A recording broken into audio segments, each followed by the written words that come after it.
అందరికీ నమస్కారం. అమ్మమ్మ ఇల్లు ఛానల్కి మీ అందరికీ స్వాగతం. గుడికి వెళ్ళినప్పుడు స్వామివారి దర్శనం తర్వాత మన మనసుకు గుర్తుండిపోయేది ఏంటి అంటే ఆ దేవుడి ప్రసాదం. అందులోనూ నెయ్యి వాసనతో, బెల్లం తీపితో, యాలకుల పరిమళంతో నోరూరించే ఈ చక్కెర పొంగల్ అంటే ఎవరికి ఇష్టం ఉండదు చెప్పండి. ఈరోజు మన అమ్మమ్మ ఇంటి వంటగదిలో పాతకాలపు పద్ధతిలో ఆలయ ప్రసాదాన్ని గుర్తు చేసేలాగా చక్కెర పొంగల్ చేసుకుందాం, వచ్చేయండి. ఈ చక్కెర పొంగల్ చేయడం కోసం కావాల్సినవి ఏంటో ఒకసారి చూసేయండి. బియ్యం 1 కప్పు, పెసరపప్పు 1/4 కప్పు, బెల్లం 1/4 కప్పు, పంచదార 3/4 కప్పు, కొబ్బరి ముక్కలు, ఎండి కొబ్బరి అయినా తీసుకోవచ్చు, పచ్చి కొబ్బరి అయినా పర్వాలేదు, కొన్ని జీడిపప్పు 15, కిస్మిస్ 15, యాలుకలు 3, పచ్చకర్పూరం ముక్క చిన్నది, నెయ్యి 1/2 కప్పు. ఇప్పుడు ముందు స్టవ్ ఆన్ చేసుకొని స్టవ్ మీద ప్యాన్ పెట్టుకొని ప్యాన్ లైట్గా హీట్ అయిన తర్వాత అందులో పెసరపప్పు వేసుకొని దోరగా వేయించుకుందాం. సిమ్లో పెట్టుకొని మాత్రమే వేయించుకోవాలి, అప్పుడే మనకి టేస్ట్ బాగుంటుంది. ఈ చక్కెర పొంగల్లో కలుపుతూ ఉండాలి, లేకపోతే మాడిపోతాయి. ఇలా మంచిగా గోల్డ్ కలర్ వచ్చే వరకు వేయించుకుందాం. మనకి మంచిగా వేగినప్పుడు స్మెల్ చాలా బాగుంటుంది. ఈ పెసరపప్పు వేయించుకోకుండా కూడా చేసుకోవచ్చు చక్కెర పొంగలి, కానీ వేయించినప్పుడు వచ్చే స్మెల్ కానీ టేస్ట్ కానీ మనకి గుడి ప్రసాదం లాంటి రుచి వాసన అనేది వస్తుంది. మర్చిపోకండి, ఈ ప్రాసెస్ మొత్తం మనకి లో ఫ్లేమ్లో మాత్రమే చేసుకోవాలి. అప్పుడే అసలైన చక్కెర పొంగలి రుచి అనేది మనకి వస్తుంది అనమాట. ఈ ప్రసాదాన్ని శ్రావణ మాసం వరలక్ష్మి వ్రతానికి కానీ, వినాయక చవితి, సంక్రాంతి ఇలాంటి పండగల్లో ముఖ్యంగా చేసుకుంటూ ఉంటాం కదా. చూసారు కదా, ఫ్రై అయిపోయింది. ఇలా లైట్ గోల్డెన్ కలర్లోకి వచ్చిన తర్వాత ఇది తీసి పక్కన పెట్టేసుకుందాం.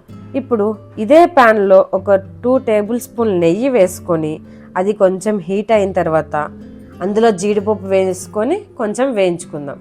ఇది సగం వేగిన తర్వాత ఇందులోనే కట్ చేసి పక్కన పెట్టుకున్న ఎండు కొబ్బరి ముక్కలు తీసుకున్నాం కదా, అవి కూడా వేసుకొని లైట్గా ఫ్రై చేసుకుందాం. ఇవి కూడా సగం దాకా వేగిన తర్వాత ఇప్పుడు ఇందులోనే కిస్మిస్ కూడా వేసుకొని మొత్తం ఫ్రై అయ్యే వరకు ఫ్రై చేసుకుందాం. 3 కలిపి ఒకేసారి వేసుకోకండి, మనకి జీడిపప్పు కొంచెం ఎక్కువ టైం పడుతుంది, కొబ్బరి ముక్కలు ఇంకొంచెం తక్కువ టైము, కిస్మిస్ చాలా ఫాస్ట్గా వేగిపోతాయి. అందుకే ఒకదాని తర్వాత ఒకటి వేసుకొని వేయించుకోవటం వల్ల 3 సమాంతరంగా వేగుతాయి అన్నమాట. చూసారు కదా, 3 మొత్తం మంచిగా ఫ్రై అయిపోయాయి. ఇప్పుడు వీటిని ఒక ప్లేట్లోకి తీసుకుందాం. ఇప్పుడు ఇంకొక గిన్నె తీసుకొని అందులో బియ్యం, వేయించి పక్కన పెట్టుకున్న పెసరపప్పు ఉంది కదా, అది కూడా వేసుకొని 2 సార్లు శుభ్రంగా కడిగి ప్రెషర్ కుక్కర్లో ఈ పప్పు బియ్యం వేసుకుందాం. అందులో ఇప్పుడు 4 గ్లాసులు వాటర్ అనేది వేసుకొని ప్రెషర్ కుక్కర్ మూత పెట్టేసుకొని మీడియం ఫ్లేమ్లో 2 విజిల్స్ రానివ్వాలి. ఎక్కువ విజిల్స్ రావద్దు, అన్నం మెత్తగా అయిపోతుంది. విజిల్స్ వచ్చిన తర్వాత స్టవ్ ఆఫ్ చేసుకొని, చూసారు కదా ప్రెషర్ మొత్తం పోయింది. ఇప్పుడు మూత తీసుకొని చూద్దాం. పర్ఫెక్ట్గా కుక్ అయింది. చక్కెర పొంగలికి అన్నం మరీ మెత్తగా ఉండొద్దు, కొంచెం పొడి పొడిలాడుతూనే ఉండాలి. అప్పుడే అసలైన రుచి మనకి చక్కెర పొంగల్లో తెలుస్తుంది. ఇప్పుడు అందులో బెల్లం, పంచదార వేసుకొని ఒకసారి కలిపి స్టవ్ మీద పెట్టేసుకుందాం. స్టవ్ లో ఫ్లేమ్లో మాత్రమే ఉండాలి.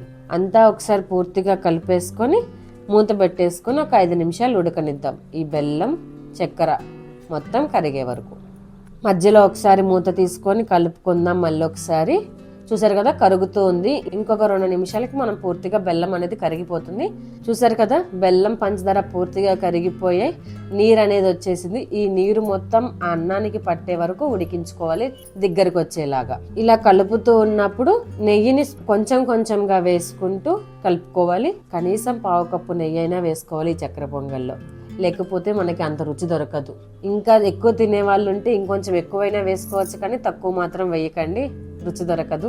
ఇలా కొంచెం కొంచెం వేస్తూ కలుపుకుంటూ బెల్లం, పంచదార పాకం అనేది అన్నానికి పట్టే వరకు ఉడికించుకోవాలి.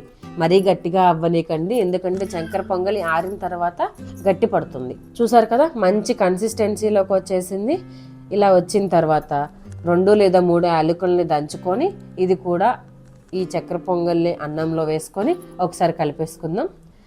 లాస్ట్లో కొంచెం పచ్చకర్పూరం ముక్క తీసుకొని చేతితో నలుపుకొని పొడి చేసుకొని ఇందులో వేసేసుకుందాం.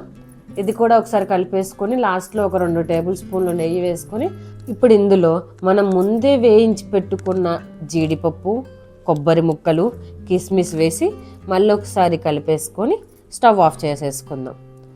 చూసారు కదా, మన tasty healthy temple style home made చక్కెర పొంగలి రెడీ అయిపోయింది.